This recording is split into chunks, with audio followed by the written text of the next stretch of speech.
Hello everyone, good morning. আমি স্বপ্না। তোমরা কেমন আছো? আশা করি তোমরা সবাই ভালো আছো, আর আমিও কিন্তু খুব খুব ভালো আছি। ভিডিওটা শুরু করছি হচ্ছে 31শে মে, রবিবার। সেদিন থেকে ভয়েস ওভার দিচ্ছি হচ্ছে 3ই জুন, মানে এতদিন গ্যাপ করে। তো যা মানে কিছু কিছু ক্লিপ নিয়ে তোমাদের সাথে ভিডিওটা শেয়ার করছি। তো চলো।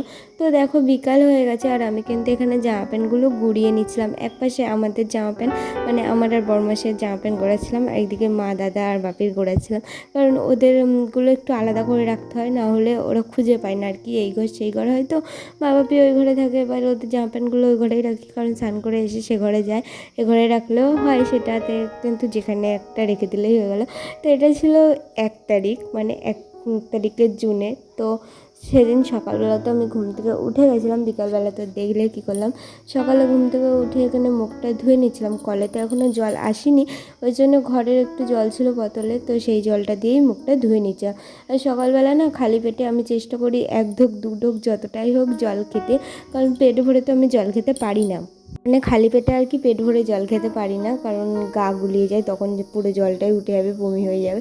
তো দেখতে পেলে বরমাসা এসে একটু মজা করছিল, তারপর ও ব্রাশ করতে চলে গেল, আর আমি এদিকে ঘরে চলে এসেছি। মুখ মুছে তারপরে ঘরের যতগুলো কাজ সেগুলো শুরু করে দেবো। তো মুখটা মুছে নিয়েছি, তো মুখ মুছতে মুছতে ঘরের মুখ মোছা হয়ে গেছে, তো ঘরের কাজ শুরু করে দিয়েছি। তো মশারিটা প্রথমে গুছিয়ে নিলাম, তারপরে এদিকে বিছনায় যত যা ছিল সব আস্তে আস্তে নিচে নামিয়ে দিলাম। তো নিচে নামিয়ে দেওয়ার পরে আমি ওই পাশে বিছনাটা না টানছিল না, মানে উঠে আসছে, তো ওই জন্য আর কি বসে বসে আর কি ওইদিকে বিছনাটা টান করে দিচ্ছিলাম। টান করে দিয়ে আবার বিছনাটাকে ঝেড়ে নেবো সুন্দর করে। আর আমি না মানে এখন মানে খুব একটা ভালো কাজ করতে পারছি না, কারণ আস্তে আস্তে পেটে টান ধরছে। আগের ভিডিওটাতে শেয়ার করেছি আমি 7 মাসে পড়ে গেছি, আর বাংলার 8 মাস। তো আর কিছুদিন পরেই গেছে আমার 7। তো মানে বাংলার আর কি 1 মাস এগিয়ে ধরে, অনেকে 7 মাসেই 7 দিয়ে দেয়, বাট আমাদের বাড়ির নিয়মে 9 মাসে 7। এবার আমার বাপের বাড়িতে 5 মাসে 7 ছিল, এবার সেটা তো মানে অনেকটা দূর বলে আর কি হয়নি। তো মা বললো তোমাকে ওখানে জায়গাও ছোট, গিয়ে অত করতে হবে না, একবারে মানে 9 মাসের যখন 7টা হবে তারপরেই তোমার মারা দিয়ে দেবে। কারণ আমাদের এখানে শ্বশুরবাড়িতে একটা নিয়ম আছে, আগে এখানে মানে শ্বশুরবাড়ির খাবে, তারপরে বাপের বাড়ি। তো ওই কারণে আর কি, তো দেখা যাক, যেটা হবে তোমাদের সাথে শেয়ার করব কিন্তু। তো দেখো তোমাদের সাথে কথা বলতে বলতে আমাদের তো এদিকে বিছানাটাও গুছিয়ে নিয়েছি, আর সেই সকালে জল খেয়েছি খালি পেটে, এর মাঝে কিন্তু আমার খাওয়া দাওয়া হয়ে গেছে। সেসব ক্লিপ তোমাদের সাথে নেইনি, বরমাসেও কাজে চলে গেছে, তারপরেই কিন্তু আমি ঘরটা গোছাতে এসেছি। দেখলে যে 2 লিটারের বোতলটা, এটাই আমার কাছে থাকে ভরে নিয়ে আসলে, কারণ দিনে তো 2 লিটার 2.5 লিটার জল খেতেই হয় মিনিমাম। দিনে আমি এই বোতলে 2 বোতল 3 বোতলও জল শেষ করে দিই, যেদিন আর কি জল খাওয়ার তৃষ্ণা থাকে, না হলে 2 লিটার 2.5 লিটার জল খেয়েই নিই। মানে এই বোতলটা শেষ করে আবার এর হাফটাও শেষ করে দিই।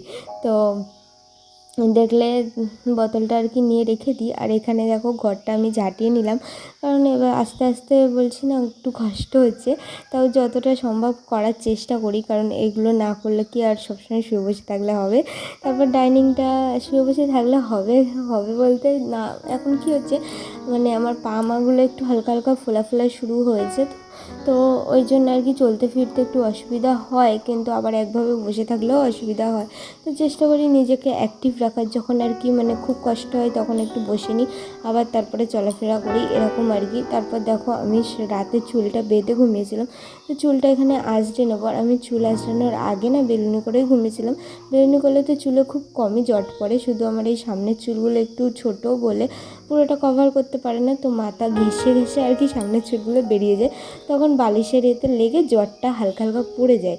তো ওখানে দেখো আমি কিন্তু সবার প্রথমে হাত দিয়ে দিয়ে কিছুটা মানে জট ছাড়িয়ে নিয়েছিলাম, তারপরে হচ্ছে গিয়ে চিরুনি দিয়েছি চুলে। এইভাবে করলে কি চুলটা কম ওঠে। কিন্তু আমার প্রেগনেন্সি জার্নির মানে 2-3 মাস থেকে তার আগে পর্যন্ত 5-6 মাস কিন্তু আমার মাথায় কিন্তু ভীষণ পরিমাণে চুল উঠেছে। এমনকি আমি তখন চুল জমাতে শুরু করেছিলাম, যে এত চুল উঠছে কি মায়া লাগতো। তখন না দিনে আমি চুলই আঁচড়াতাম না, একবার করেই চুল আঁচড়াতাম, মানে শুধু সামনেটাই শুধু আঁচড়ে রেখে দিতাম।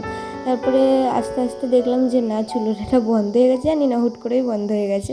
তারপরে স্নান করে এসে তারপর দেখো মানে 11টার দিকে একটা গোলা রুটি করে নিয়েছিলাম, সেটাই খাবো, তারপর দুপুরে লাঞ্চে চলে এসেছি। তো ভিডিওটা এখানে শেষ করছি, ভালো লাগলে লাইক কমেন্ট শেয়ার করে দিও, বাই।